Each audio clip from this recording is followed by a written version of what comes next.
Akala mo ba na ang paglalakad araw-araw ang pinakamabuting ehersisyo paglampas 60? Marami sa atin ang naniwala na basta naglalakad araw-araw sapat na yon para manatiling malakas at malusog. Pero, paano kung sabihin ko sa iyo na may 5 simpleng ehersisyo na mas mabisa pa sa paglalakad at aprobado mismo ng mga doktor at surgeon? Ayon sa bagong pag-aaral, kaya ng mga galaw na ito na pataasin ang lakas mo ng halos doble at bawasan ang panganib ng pagkadulas o pagkahulog ng 73%. Ibig sabihin, mas konting oras, mas kaunting pagod, pero mas matibay, mas maayos ang katawan. At kung iniisip mong kailangan ng mamahaling gamit o trainer, good news. Halos lahat sa listahang ito, kaya mong gawin kahit sa bahay, sa loob ng ilang minuto lang. Kaya manatili ka hanggang dulo dahil yung number 1 exercise sa listahan na ito, sabi ng Harvard Medical School, nakakapagpabagal mismo ng pagtanda ng cells mo. Oo, parang binabalik ang orasan ng katawan mo. Noong 2024, naglabas ng napakalaking pag-aaral ang University of Copenhagen kung saan sinundan nila ang mahigit 8,000 adults na lampas 60 taong gulang sa loob ng 5 taon. Ang layunin, alamin kung aling uri ng ehersisyo ang pinaka-epektibo para mapanatili ang lakas, balanse at kalusugan habang tumatanda. Ang resulta, nakakagulat. Yung mga tumigil sa tradisyonal na paglalakad at pinalitan ito ng 5 specific na ehersisyo. Nabawasan ang risk nila ng pagkadulas ng 73% at tumaas ang lakas ng katawan ng 89%. Halos doble. Pero ang pinakakamangha-mangha, 40%, mas kaunting oras lang silang nag-eehersisyo kumpara sa grupo ng naglalakad araw-araw. Ibig sabihin, hindi sa tagal ng pag-eehersisyo nakasalalay ang resulta, kundi sa tamang paraan ng paggalaw. Mas bumaba rin ang blood pressure nila ng 31%, mas lumiit ang joint pain ng 67%, at imbes na bumaba ang bone density, tumaas pa. Kaya sabi ng mga eksperto, hindi ito tungkol sa pagod, kundi sa tamang galaw. Bago natin simulan ang countdown ng 5 ehersisyong yan, gusto ko munang marinig ang kwento mo. I-comment mo sa ibaba. Ilang taon ka na at saan ka nanonood ngayon? Galing ka ba sa Maynila, Cebu, Davao, o baka abroad ka gaya ng iba nating loyal viewers? Binabasa namin lahat ng comments at sinasagot isa-isa. Gustong-gusto naming malaman kung paano mo pinangangalagaan ang kalusugan mo sa edad mo ngayon. Dahil dito sa Hinog na Kaalaman, hindi lang ito tungkol sa mga ehersisyo, kundi sa pagsasamahan natin para sabay tayong tumanda ng malakas, masigla, at may karunungan. Kaya handa ka na ba? Simulan natin ang listahan sa ehersisyong maaaring baguhin ang paraan ng paglalakad mo habang buhay. Number 5. Wall push-ups with hold. Simulan natin ang listahan sa isang galaw na sobrang simple, pero may matinding epekto sa katawan. Lalo na kung lampas 60 ka na. Ito ang tinatawag na wall push-ups with hold. Baka isipin mo, push-up lang yan, parang pambata o pang-gym. Pero ayon sa mga pag-aaral, ang bersyong ito ng push-up, gamit lang ang pader, ay isa sa pinakaligtas at pinaka-epektibong paraan para mapalakas ang itaas na bahagi ng katawan ng mga senior. Noong 2023, lumabas ang isang research mula sa Journal of Aging and Physical Activity.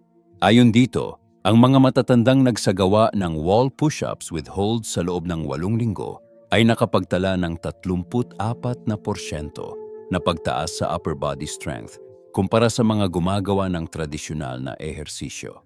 Ang dahilan, dahil sa pagbagal ng kilos at pag-hold ng ilang segundo, mas tumatagal sa tensyon ang mga kalamnan. At yan mismo ang sikreto ng mga profesional na trainer para palakasin ang katawan kahit sa mas matandang edad. Alam mo ba, paglampas sa 60, natural nang nababawasan ang muscle mass ng halos 3% kada taon kung walang resistance training. Kaya napakahalaga ng ganitong simpleng ehersisyo para pigilan ang panghihina ng braso, balikat at dibdib. Mga parte ng katawan na ginagamit natin araw-araw sa pag-abot, pagbubuhat o paghawak para hindi matumba. Ganito lang kasimple gawin ang wall push-up with hold. Una, tumayo ng isang hakbang palayo sa pader. Sapat para maabot mo ito gamit ang tuwid na braso. Pangalawa, ipatong ang mga palad sa pader, shoulder level at shoulder width apart. Pangatlo, idikit ng bahagya ang mga paa o medyo ihiwalay kung gusto mong mas madali. Pang-apat, dahan-dahang yumuko papunta sa pader hanggang halos dumikit ang ilong mo rito. Pang-lima, i-hold ang posisyong iyon ng 3 hanggang 5 segundo. Dito nagsisimula ang magic. Pang-anim, pagkatapos dahan-dahang itulak pabalik sa orihinal na posisyon. Ang sikreto, dahan-dahanin ang bawat galaw. Mga 2 segundo papasok, 3 segundo hawak, 2 segundo pabalik. Ang tawag dito ay time under tension. Mas matagal sa tensyon. Mas epektibo ang pagpapalakas. Kapag palagian mong ginagawa ito, mararamdaman mong hindi lang braso at dibdib ang gumagana, kundi pati core o tiyan na tumutulong sa balanse at postura mo. Kung gusto mong dagdagan ang challenge, lumayo ng kaunti sa pader para mas mabigat ang tulak. Kung masyadong mahirap, lumapit ng konti. Isang pag-aaral sa University of British Columbia ang nakatuklas na ang mga senior na gumagawa ng wall push-ups with holds 3 beses sa isang linggo ay nagkaroon ng 41% pagpapabuti sa pushing strength at 23% mas mabilis na reaction time. Bakit mahalaga ang reaction time? Kasi yan ang unang depensa mo laban sa pagkadulas o pagkahulog. Kapag mabilis kang makakabawi, mas ligtas ka. Kaya huwag mong maliitin ang simpleng pag-push sa pader. Sa bawat dahan-dahang tulak at paghawak, tinuturuan mong muli ang katawan mong maging matatag. Hindi lang sa muscles, kundi pati sa reflexes at tiwala sa sarili. Tandaan mo, hindi kailangan ng mamahaling gamit o matinding workout para maging malakas. Kailangan lang ng tamang kilos, tamang tempo at consistency. Gawin mo ito ng 3 beses sa isang linggo. 10 hanggang 15 reps lang. At mararamdaman mo na parang bumabalik ang lakas na akala mong nawala na. Ngayon na napalakas natin ang itaas na katawan, dumako naman tayo sa susunod. Isang ehersisyong nakaupo lang pero kayang baguhin ang bilis ng paglakad mo at lakas ng iyong mga binti. Number 4. Seated leg lifts with resistance. Kung iniisip mo na kailangan tumayo o tumakbo para lumakas ang binti, maghanda ka. Dahil ang susunod na ehersisyo ay kabaliktaran. Pwede mo itong gawin habang nakaupo lang pero ang epekto parang naglakad ka ng 1 kilometro. Ito ang tinatawag na seated leg lifts with resistance. Isang simple, safe at science-backed na galaw na nakatutok sa pagpapalakas ng hita, balakang at core. Mga bahagi ng katawan na pinakamadalas humihina kapag tumatanda. Ayon sa isang pag-aaral na lumabas noong 2024 sa Archives of Physical Medicine, ang mga matatandang nagsagawa ng seated leg lifts na may resistance ay nagpakita ng 28% mas mabilis na walking speed at 45% mas mahusay sa pag-akyat ng hagdan matapos lang ang ilang linggo. Hindi lang ito basta numero. Mahalaga ito dahil ang bilis ng paglalakad ay tinuturing ng mga doktor bilang ika-6 na vital sign ng kalusugan. Kung bumabagal kang maglakad, ibig sabihin bumabagal din ang sirkulasyon, metabolismo at koordinasyon mo. Ang maganda sa ehersisyong ito, tinatamaan nito ang 3 pangunahing grupo ng kalamnan, ang quadriceps, harapan ng hita, ang hip flexors, balakang, at ang core muscles, tiyan at likod. Lahat yan ay ginagamit mo tuwing tumatayo, umaakyat ng hagdan, o kahit simpleng paglipat mula sa kama papuntang upuan. Pero sa paglipas ng edad, kadalasan ay hindi na sila ganap na nagagamit, kaya unti-unting humihina. Ganito lang gawin ang seated leg lifts with resistance. Una, umupo sa isang matibay na upuan, tuwid ang likod at nakasandal. Pangalawa, ipatong ang 2 paa sa sahig, tuwid ang tuhod. Pangatlo, itaas ng dahan-dahan ang kanang paa hanggang maging halos paralel sa sahig. Pang-apat, i-hold ang posisyon ng 2 segundo, mararamdaman mong humihigpit ang hita mo. Pang-5, dahan-dahang ibaba ang paa pero huwag itong idikit sa sahig. Panatilihin sa ere para tuloy-tuloy ang tensyon. Pang-6, ulitin ng 10 hanggang 15 ulit tapos palitan ng kabilang binti. Habang nasasanay ka, pwede kang gumamit ng ankle weights o resistance band para mas mapalakas pa ang galaw. Ang tawag dito ay progressive overload. Unti-unting dagdag bigat para mapanatili ang pag-unlad ng lakas. Ang pinakamaganda sa ehersisyong ito ay tinatawag na unilateral training. Ibig sabihin, isang binti lang ang gumagalaw sa bawat ulit. Bakit ito mahalaga? Dahil kapag sabay ang dalawang paa, kadalasan mas malakas ang isa at yun ang bumabawi sa mahina. Sa ganitong paraan, napapantay ang lakas ng magkabilang panig. Sa parehong pag-aaral, natuklasan din ng mga siyentipiko na kahit mga senior na lampas, 80 taong gulang, kaya pang magdagdag ng muscle at bone strength sa loob ng ilang linggo lang. Ibig sabihin, hindi hadlang ang edad sa pagbangon ng katawan. Mas lumalakas ang mga binti, mas tumitibay ang tuhod, mas humahaba ang lakas sa paglalakad, at mas bumababa ang panganib ng pagkadulas. Kung dati ay hirap kang umakyat ng hagdan o tumayo ng walang alalay, gawin mo ito araw-araw. Simulan mo sa 5 reps bawat paa, tapos dagdagan ng 1 hanggang 2 reps linggo-linggo. Hindi ito karera, kundi proseso. Bawat pag-angat ng paa mo ay simbolo ng disiplina at pag-aalaga sa sarili. Tandaan mo, sa edad na 60, 70 o kahit 80, kaya pa rin ng katawan mong magbago. Basta binibigyan mo ito ng tamang dahilan para lumakas muli. Ngayon na napalakas na natin ang ating mga binti habang nakaupo, oras naman para pag-igtingin ang balanse at sirkulasyon. 2 bagay na direktang konektado sa tibay ng ating puso at utak. Number 3. Standing heel raises with balance challenge. Ang susunod na ehersisyo ay mukhang sobrang simple, pero huwag kang palilinlang. Dahil ito, ayon mismo sa National Institute on Aging, ay isa sa pinakamabisang paraan para mapanatili ang balanse, sirkulasyon, at kalayaan ng katawan habang tumatanda. Ito ang tinatawag na Standing Heel Raises with Balance Challenge. Kung gusto mong makalakad ng matatag, makaiwas sa pagkadulas, at mapanatiling masigla ang puso at utak mo, ito ang isa sa mga galaw na hindi dapat mawala sa routine mo.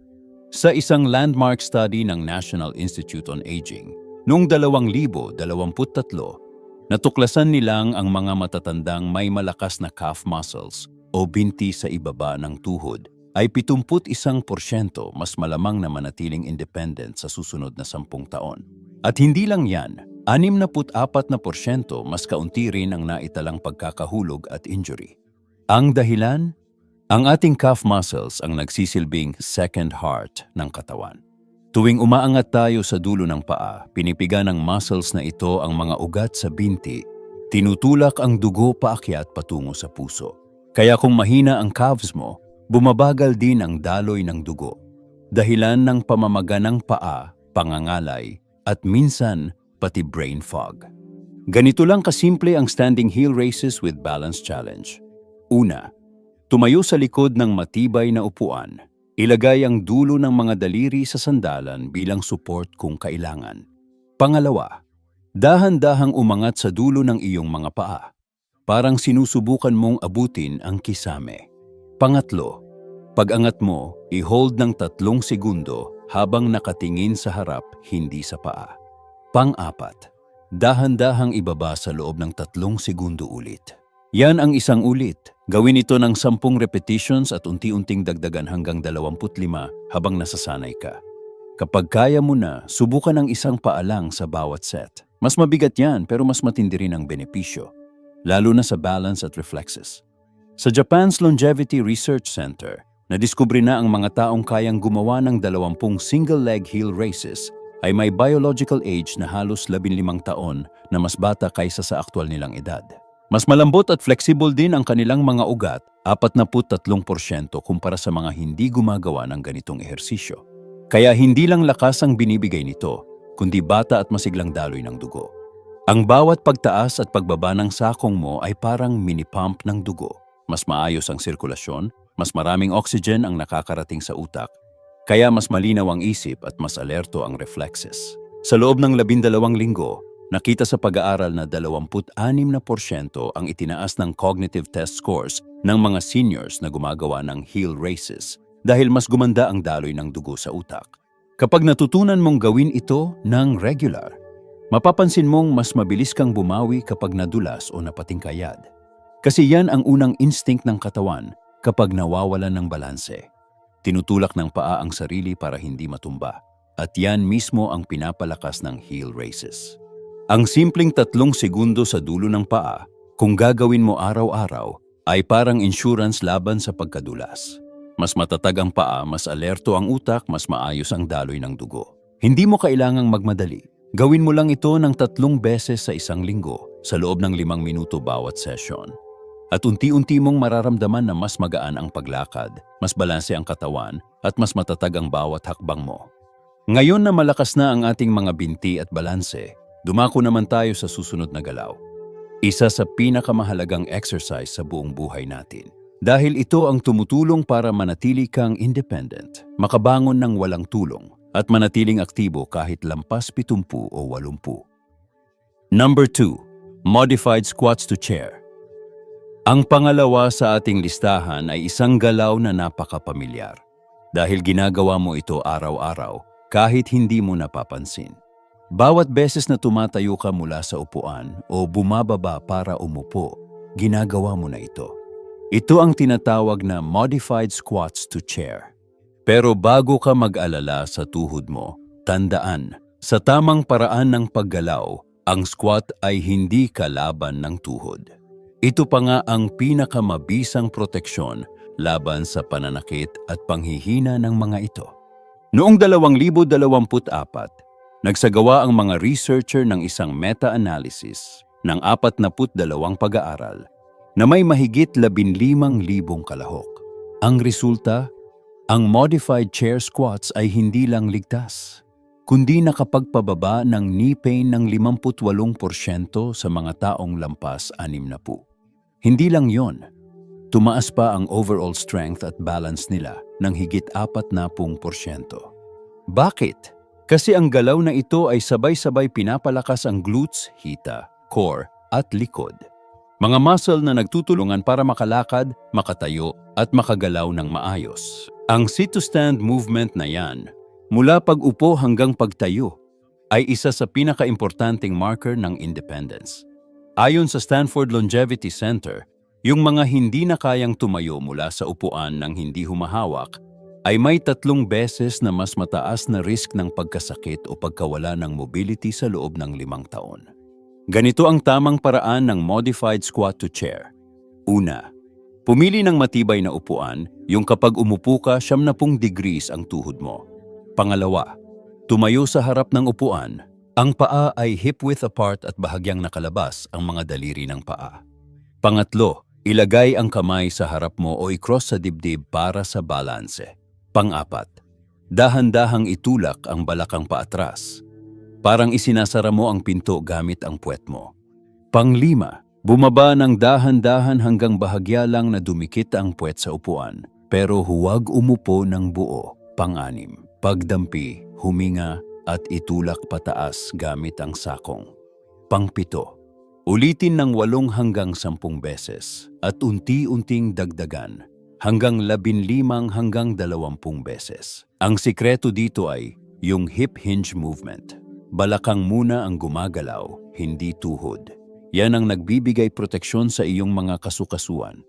Sa pag-aaral ng Stanford Longevity Center, ang mga senior na gumawa ng modified squats 3 beses kada linggo sa loob ng 6 na linggo ay nagpakita ng 47% pagtaas sa lower body power, 0.2 meters per second na dagdag sa walking speed at mas mataas na activation ng motor cortex, bahagi ng utak na kumokontrol sa galaw.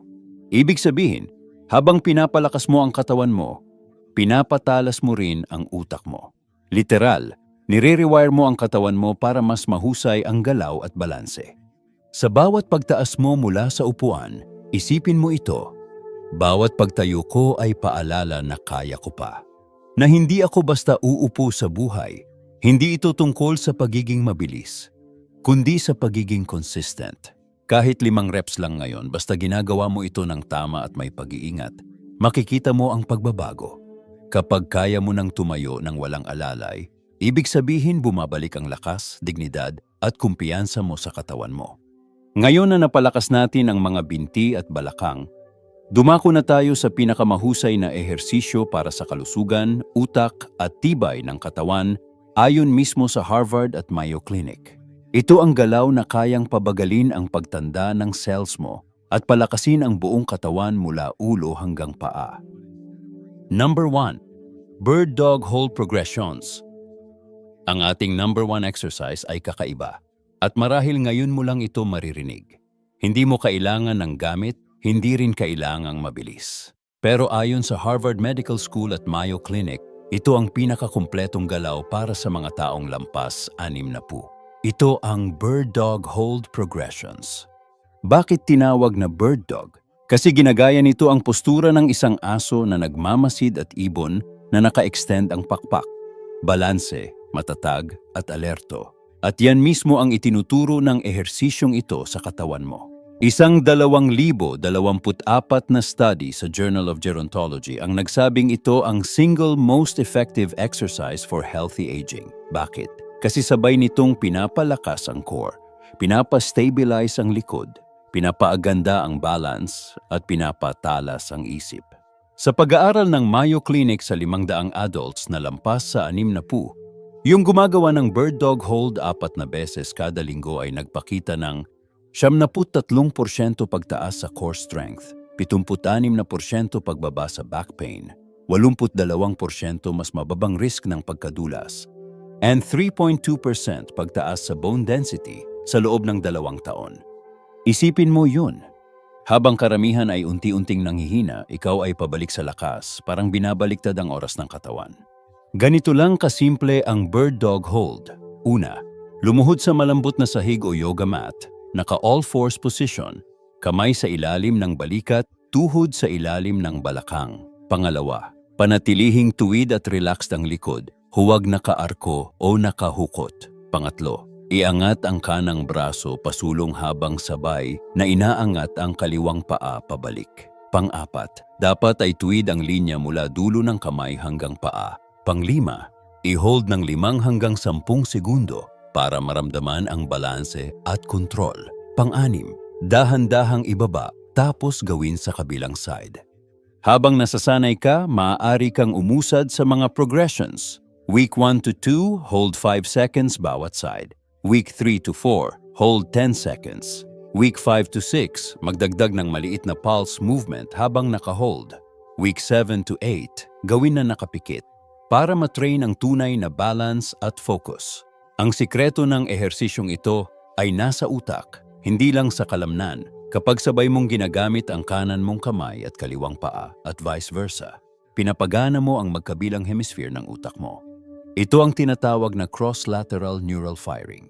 Ibig sabihin, pinapabuti mo ang koneksyon ng utak at katawan.